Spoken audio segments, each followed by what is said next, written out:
Et enfin, ce qui est intéressant, c'est que les Cahiers du mois, cette revue, là, pour le coup, qui a eu d'autres épisodes, d'autres livraisons, est une de ces revues qui manifeste ces groupes qui ont incarné ce qu'on a appelé la génération 1925, c'est-à-dire ces hommes qui ont grandi en l'absence de leur père et de leur grand frère qui étaient au front pendant la Première Guerre mondiale, qui eux-mêmes avaient comme perspective de partir au front dès qu'ils seraient majeurs, et donc une certaine vision un peu mortifère de leur avenir.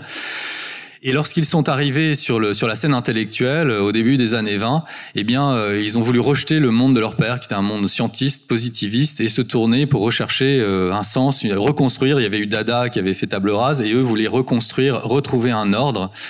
Certains se sont tournés vers le Moyen-Âge, vers saint Thomas d'Aquin, avec les néo-thomistes. D'autres se sont tournés vers l'Inde.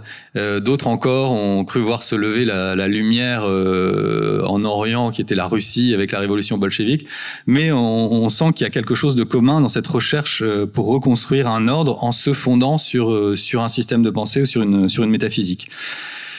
Et je crois qu'il faut vraiment avoir à l'esprit que Corbin est vraiment tout à fait représentatif de cette génération qu'on a aussi appelée la génération de 1925, parce que précisément cette génération, que chaque génération reçoit une empreinte intellectuelle avec certaines problématiques, et ben cette génération a reçu son empreinte intellectuelle en l'année 1925, qui est l'année de la publication des Appels de l'Orient.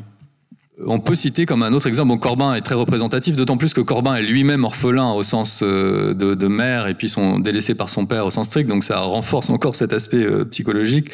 On peut citer par exemple l'exemple de Raymond Queneau, qui a bien connu Corbin, qui fréquentait des séminaires communs justement à l'école pratique des hautes études, et Queneau est né en 1903 comme Corbin. Queneau a découvert Guénon dès la publication de son premier ouvrage en 1921, et il écrit dans son journal qu'il a été profondément étonné par ce qu'il a lu. Enfin, il y a vraiment une sorte de choc intérieur. Et il notera encore que ce métaphysicien lui avait ouvert des possibilités ne paraissant pas dénombrables. Ce sera une des grandes lectures de Raymond Queneau. Enfin, je parle de ça parce que je pense que c'est un peu semblable l'impact qu'a la découverte de l'œuvre de Guénon chez ces jeunes hommes de cette génération.